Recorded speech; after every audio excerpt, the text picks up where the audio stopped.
Romanos 8. Portanto, agora já não há condenação para os que estão em Cristo Jesus, porque por meio de Cristo Jesus, a lei do Espírito de vida me libertou da lei do pecado e da morte. Porque aquilo que a lei fora incapaz de fazer por estar enfraquecida pela carne, Deus o fez, enviando seu próprio Filho, à semelhança do homem pecador, como oferta pelo pecado. E assim condenou o pecado na carne, a fim de que as justas exigências da lei fossem plenamente satisfeitas em nós, que não vivemos segundo a carne, mas segundo o Espírito. Quem vive segundo a carne tem a mente voltada para o que a carne deseja, mas quem vive de acordo com o Espírito tem a mente voltada para o que o Espírito deseja. A mentalidade da carne é morte, mas a mentalidade do Espírito é vida e paz. A mentalidade da carne é inimiga de Deus porque não se submete à lei de Deus, nem pode fazê-lo. Quem é dominado pela carne não pode agradar a Deus. Entretanto, vocês não estão sob o domínio da carne, mas do Espírito, se de fato o Espírito de Deus habita em vocês. E, se alguém não tem o Espírito de Cristo, não pertence a Cristo. Mas se Cristo está em vocês, o corpo está morto por causa do pecado, mas o Espírito está vivo por causa da justiça. E, se o Espírito daquele que ressuscitou Jesus dentre os mortos habita em vocês, aquele que ressuscitou a Cristo dentre os mortos também dará vida a seus corpos mortais por meio do seu Espírito que habita em vocês. Portanto, irmãos, estamos em dívida não para com a carne, para vivermos sujeitos a ela. Pois se vocês viverem de acordo com a carne, morrerão. Mas, se pelo Espírito fizerem morrer os atos do corpo, viverão, porque todos os que são guiados pelo Espírito de Deus são filhos de Deus.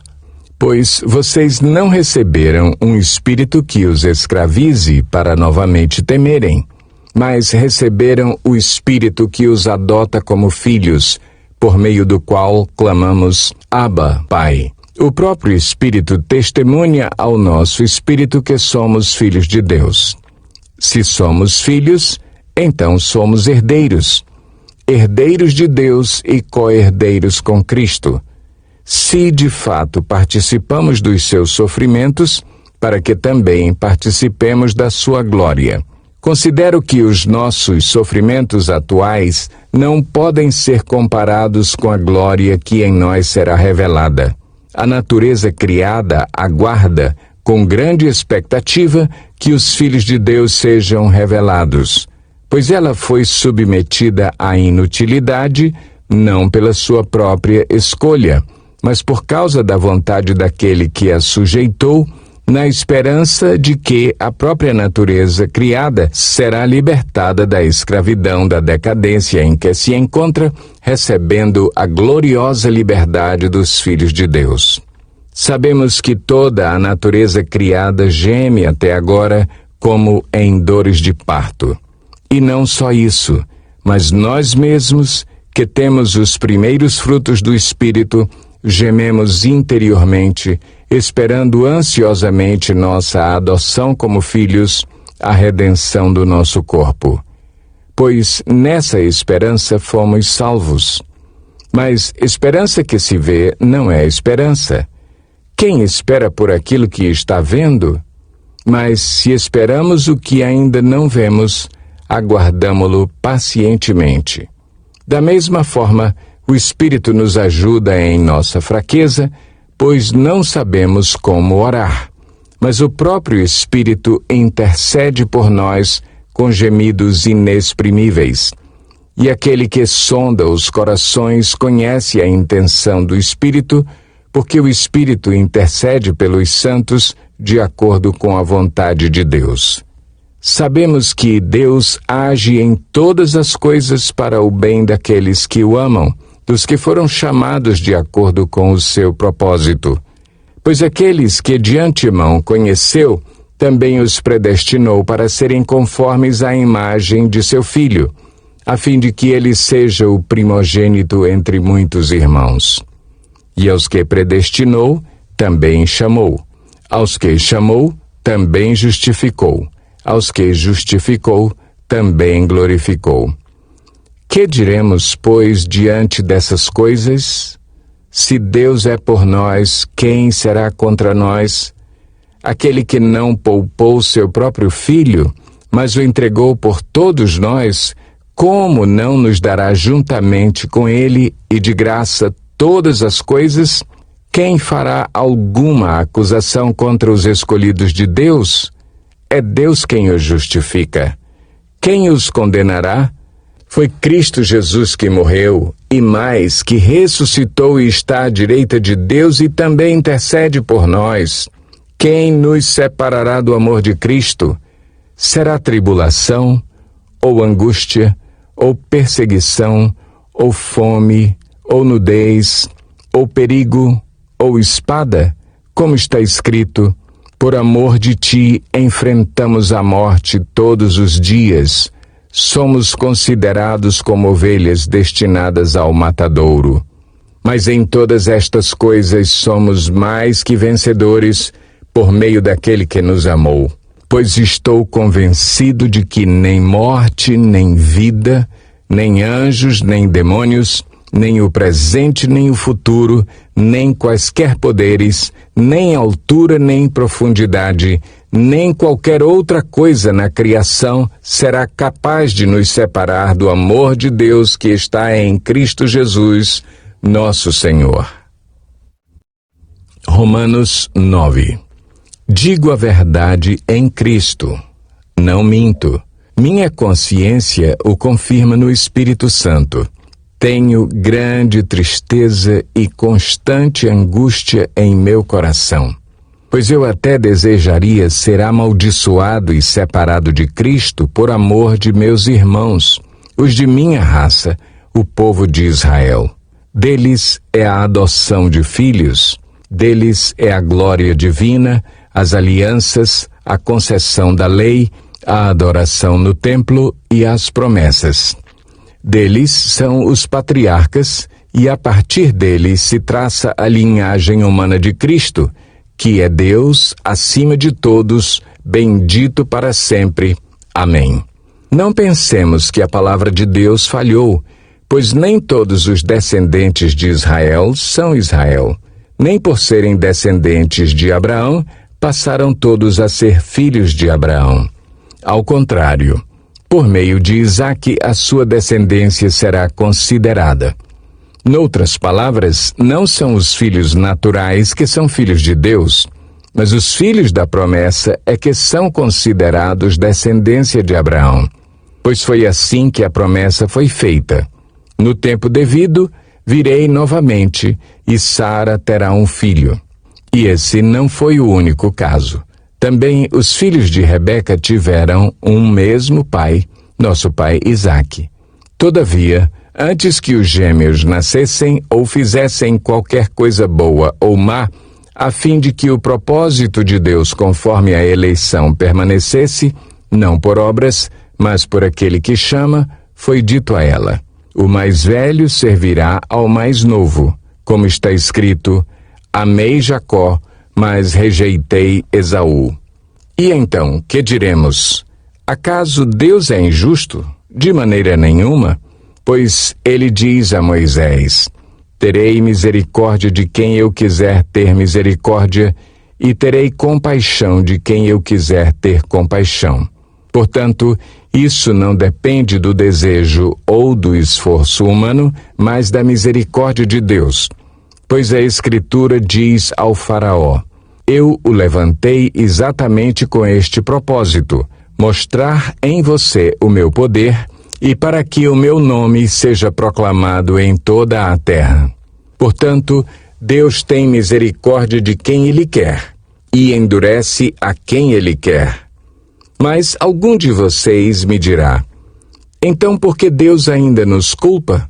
Pois quem resiste à sua vontade? Mas quem é você, ó homem, para questionar a Deus? Acaso aquilo que é formado pode dizer ao que o formou: por que me fizeste assim? O oleiro não tem direito de fazer do mesmo barro um vaso para fins nobres e outro para uso desonroso? E se Deus, querendo mostrar a sua ira e tornar conhecido o seu poder, suportou com grande paciência os vasos de sua ira, preparados para a destruição? Que dizer, se ele fez isto para tornar conhecidas as riquezas de sua glória aos vasos de sua misericórdia, que preparou de antemão para a glória, ou seja, a nós, a quem também chamou, não apenas dentre os judeus, mas também dentre os gentios?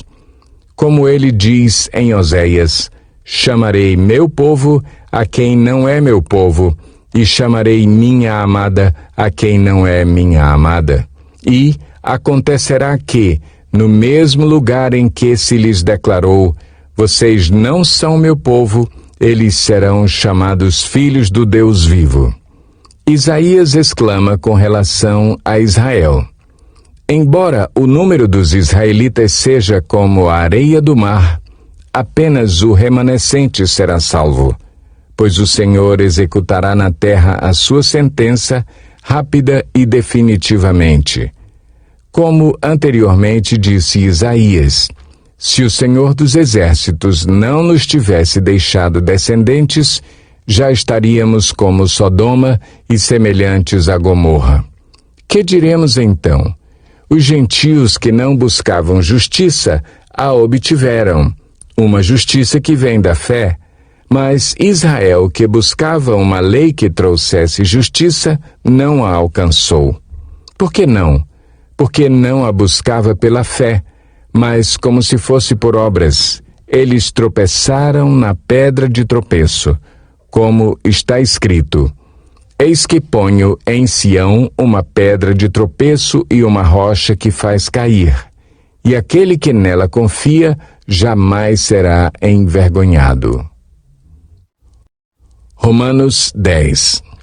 Irmãos, o desejo do meu coração e a minha oração a Deus pelos israelitas é que eles sejam salvos.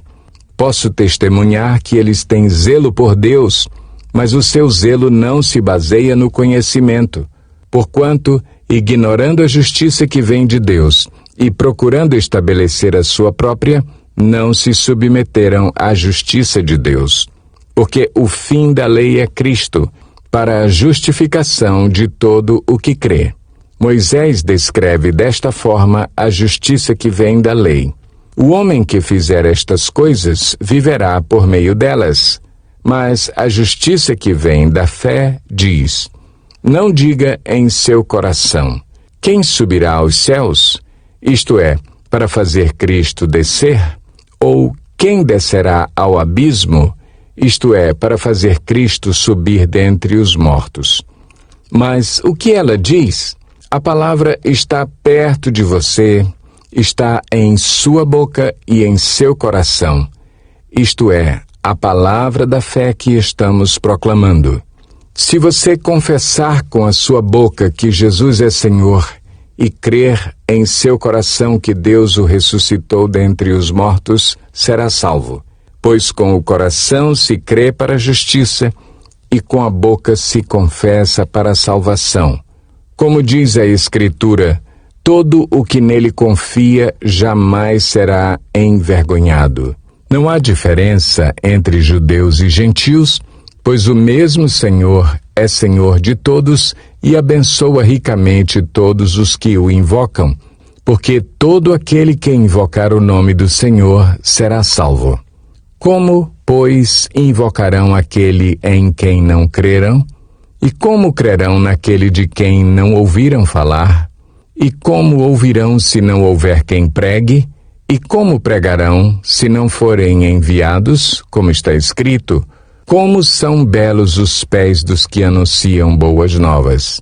No entanto, nem todos os israelitas aceitaram as boas novas, pois Isaías diz: Senhor, quem creu em nossa mensagem?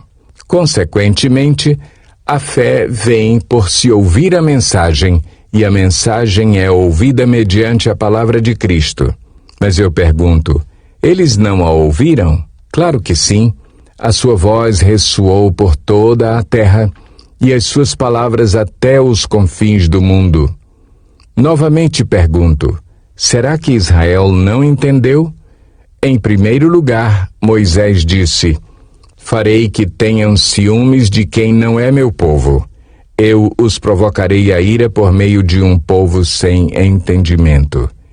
E Isaías diz ousadamente: fui achado por aqueles que não me procuravam. Revelei-me àqueles que não perguntavam por mim. Mas a respeito de Israel, ele diz: o tempo todo estendi as mãos a um povo desobediente e rebelde.